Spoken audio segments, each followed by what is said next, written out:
بسم اللہ الرحمن الرحیم۔ آج ہم لوگ کلاس 10 CBSE بورڈ کے بچوں کے لیے ٹرم 2 کا جو سلیبس ہے اس کا پہلا چیپٹر پڑھنے جا رہے ہیں۔ اس چیپٹر کا نام ہے چک بست لکھنوی۔ چک بست لکھنوی کے پڑھنے سے پہلے ہم اس کے لکھنے والے رائٹر کو پڑھ لیتے ہیں۔ اس کے رائٹر کا نام ہے آل احمد سرور، ان کا تخلص ہے۔ 1911 میں پیدا ہوئے اور 2002 میں آل احمد سرور کا انتقال ہو گیا۔ آل احمد سرور بدایوں کے رہنے والے تھے۔ ابتدائی تعلیم جان سینس کالج آگرہ سے، BSc اور علی گڑھ مسلم یونیورسٹی سے پہلے انگریزی پھر اردو میں MA کیا۔ 1934 میں علی گڑھ میں انگریزی کے اور 1936 میں اردو کے لیکچرر مقرر ہوئے۔ ایک سال رضا کالج رامپور کے پرنسپل بھی رہے۔ بعد میں لکھنؤ یونیورسٹی کے شعبہ اردو کے ریڈر کی حیثیت سے کام کیا۔ 1955 میں پروفیسر کی حیثیت سے علی گڑھ آ گئے مسلم یونیورسٹی اور 1958 میں یہاں سے ریٹائرمنٹ تک اسی یونیورسٹی میں شعبہ اردو کے پروفیسر رہے۔ 18 برس تک انجمن ترقی اردو ہند کے جنرل سیکریٹری بھی رہے اور انہوں نے ہماری زبان کے نام سے اردو ادب کی مدیر کی حیثیت سے بھی کام کیا۔ یہ تو ان کی بائیوگرافی ہو گئی، کہاں پیدا ہوئے، تعلیم کہاں تک حاصل کی اور کہاں پر انہوں نے اپنے درس و تدریس بچوں کو پڑھایا۔ اب آتے ہیں ان کے کام کی طرف۔ تو یہ اردو زبان کے صاحب طرز ادیب ممتاز نقاد تھے۔ تنقید جیسے موضوع کو انہوں نے اپنی دلکش تحریر کے ذریعے پسندیدہ اور شائستہ فن بنا دیا تھا۔ سرور صاحب کی تصانیف میں تنقیدی اشارے، نئے اور پرانے چراغ، تنقید کیا ہے، یہ تمام ان کی کتابیں ہیں۔ آپ کا جو مضمون ہے چک بست لکھنوی، یہ سرور صاحب کی ریڈیائی تقریروں کے مجموعے ہیں اور یہ کس کتاب سے لیا گیا ہے؟ تنقیدی اشارے کتاب سے لیا گیا ہے۔ تو ان کی زندگی کے بارے میں آپ نے پڑھ لیا۔ سرور احمد کے بارے میں اگر ایک نوٹ لکھنے کے لیے آئے تو اس طریقے سے نوٹ لکھ سکتے ہیں۔ آل احمد سرور بدایوں میں پیدا ہوئے۔ ابتدائی تعلیم حاصل کرنے کے بعد سینٹ جونز کالج آگرہ سے BSc اور علی گڑھ مسلم یونیورسٹی سے پہلے انگریزی میں پھر اردو میں MA کیا اور مختلف جگہوں پر پڑھایا اور اخیر میں علی گڑھ مسلم یونیورسٹی میں 1955 میں پروفیسر کی حیثیت سے آ گئے اور 1958 میں یہیں سے ریٹائر ہوئے اور اردو کے 18 برس تک اردو ترقی ہند کے جنرل سیکریٹری بھی رہے اور وہ ایک صاحب طرز ادیب ممتاز نقاد تھے۔ انہوں نے اپنی تحریر کے ذریعے تنقید کو ایک پسندیدہ موضوع بنا دیا تھا اور چک بست لکھنوی جو مضمون ہے وہ ان کی کتاب تنقیدی اشارے سے لیا گیا ہے۔ یہ ہو گیا خلاصہ ان کی زندگی کا، بائیوگرافی کا۔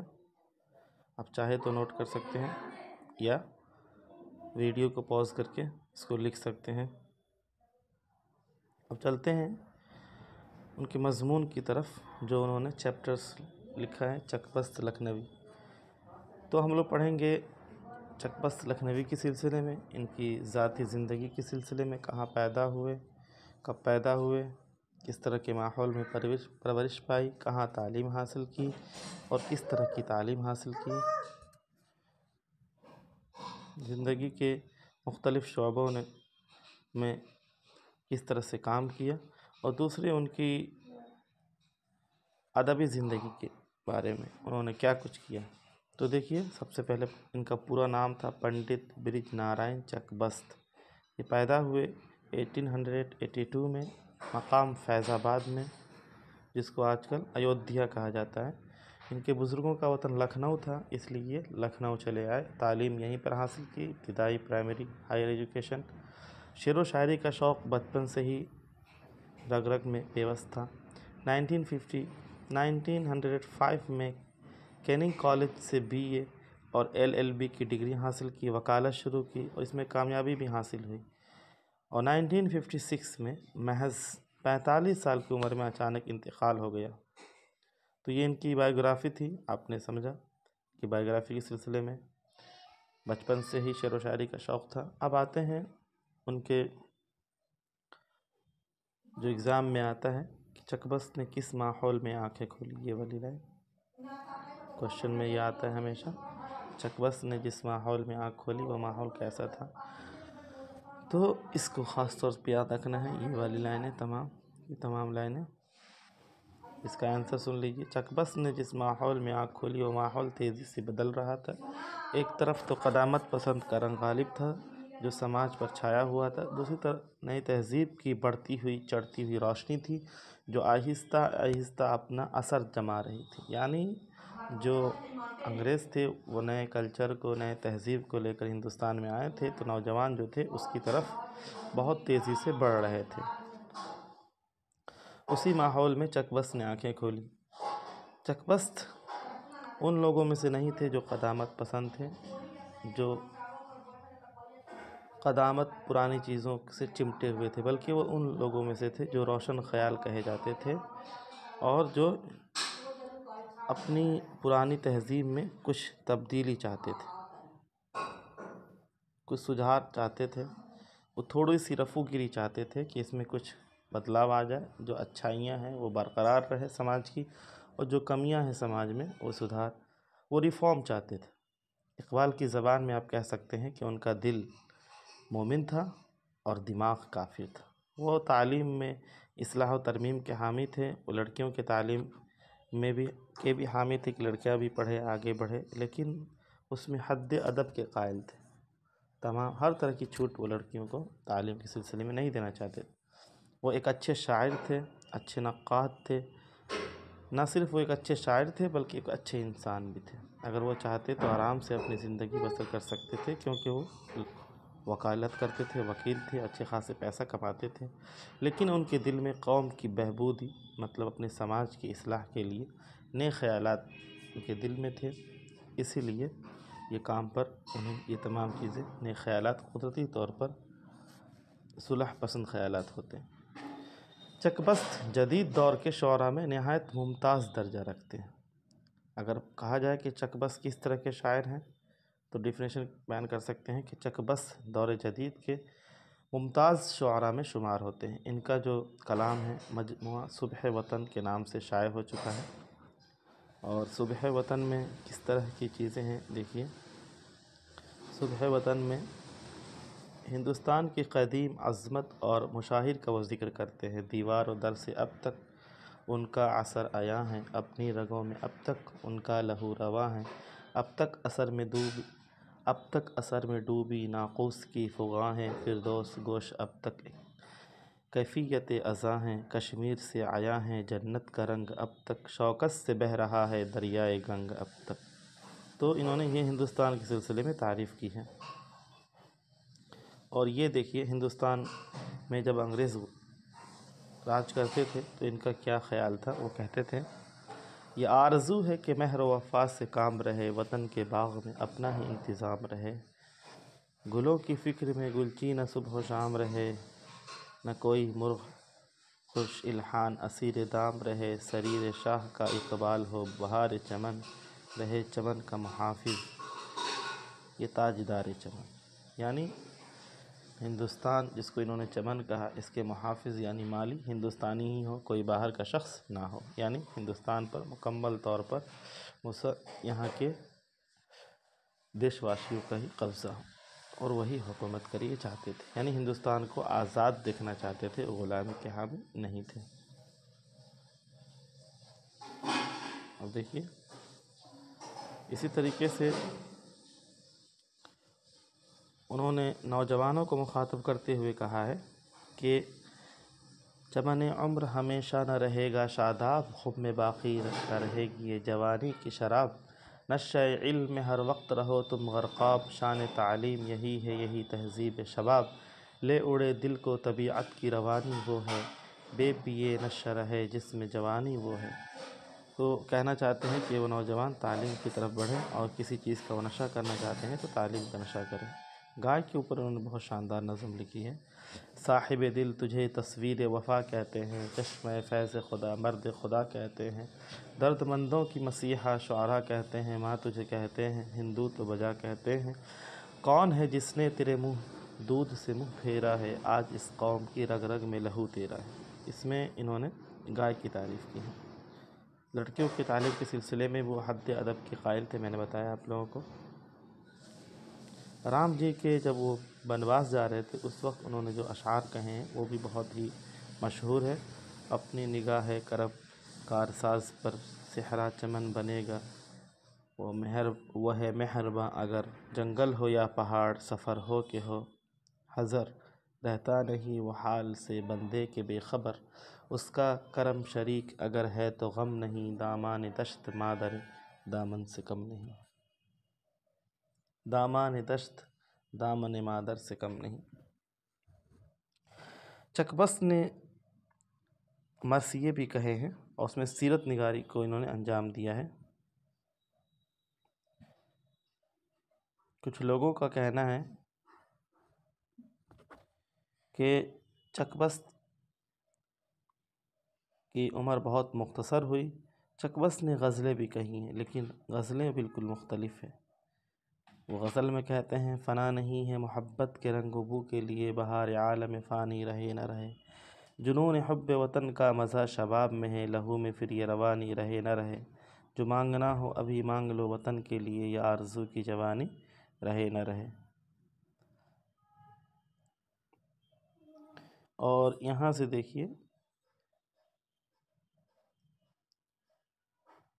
یہ والی لائن، نہ کوئی دوست دشمن ہو شریک درد و غم میرا، سلامت ہو میری گردن پہ رہے بار علم میرا، لکھا یہ داور محشر نے میری فرد عصیاں پر، یہ بندہ یہ وہ بندہ ہے جس پر ناز کرتا ہے کرم میرا۔ یعنی یہ والے اشعار اسی مضمون کو اقبال نے کہا ہے، موتی سمجھ کے شان کریمی نے چن لیے قطرے جو تھے میرے عرق انفعال کے۔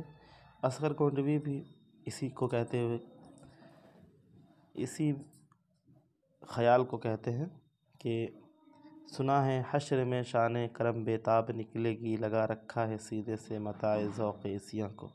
یہ ایگزام میں آتا ہے کہ تین شاعر ہیں ایک ہی خیال کو کہہ رہے ہیں، وہ خیال کیا ہے؟ تو وہ خیال یہ ہے کہ اگر کوئی شخص خدا کے سامنے عاجزی کے ساتھ اپنے گناہوں کے ساتھ شرمندہ ہو تو خدا اس کے گناہوں کو معاف کر دیتا ہے، یہ خیال ہے۔ کیونکہ چکبست لکھنوی کا انتقال جوانی کے ہی عالم میں ہو گیا تھا، اس لیے اگر کوئی شخص یہ کہے کہ ان کا کلام، کیونکہ جو بڑا شاعر ہوتا ہے وہ اپنی زندگی کو لگا دیتا ہے تب جا کے وہ بڑا شاعر بنتا ہے۔ جیسے ایک صاحب کا یہ شعر سنا ہوگا آپ نے، شاعری کھیل نہیں جسے بچہ کھیلے، ہم نے 55 برس اس فن میں ہے پاپڑ بیلے۔ اس طرح سے دیکھا جائے تو غریب چکبست تو طفل شیرخوار ہی ٹھہرا، مطلب تو بچپن جوانی میں ہی چلا گیا، تو وہ اس لائن کو فٹ تو نہیں بیٹھے گا، یہ غلط ہے۔ بلکہ ہم عمر کے لحاظ سے نہیں بلکہ معیار پہ کلام کو پرکھتے ہیں۔ ملا جلا کی بات یہ ہوئی کہ اگر دیکھا جائے تو چکبست کے کلام میں رعنائی ہے، دلکشی ہے، انداز بیاں بالکل مختلف ہے۔ ہمارا جدید اردو ادب اسی رنگینی بہار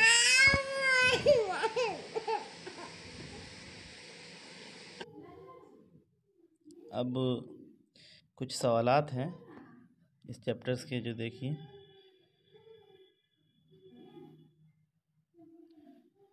اوورآل دیکھا جائے تو اس چیپٹر میں مضمون میں چکبست کے سلسلے میں بتایا گیا ہے کہ وہ ایک محب وطن شاعر تھے۔ اس کے علاوہ ان کی شاعری میں اصلاحی پہلو بھی ہیں اور کہیں کہیں فلسفیانہ مضامین بھی شامل ہیں۔ دیکھیے چکبست نے جس ماحول میں آنکھیں کھولی وہ ماحول کیسا تھا؟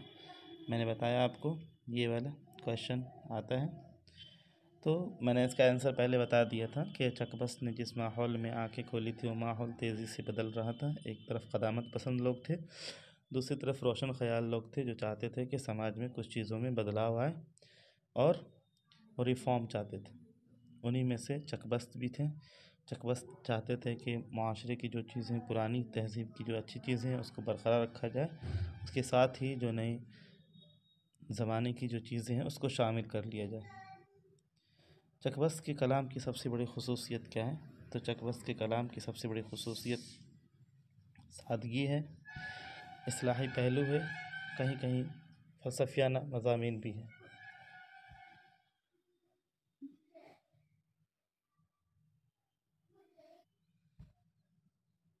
لاسٹ سوال دیکھیے، اس مضمون میں شامل اشعار میں چکبست، اقبال اور اصغر کے تینوں نے کس خیال کو پیش کیا؟ تو میں نے بتایا تینوں نے خدا کے غفور الرحیم ہونے کو، گناہوں کو معاف کر دینے کے خیال کو پیش کیا ہے کہ خدا گنہگاروں کو معاف کرنے کو پسند کرتا ہے اگر وہ سچے دل سے توبہ کر لے، ندامت کے آنسو کو بہا دے تو مسدس 6 لائن کے اشعار کو کہتے ہیں۔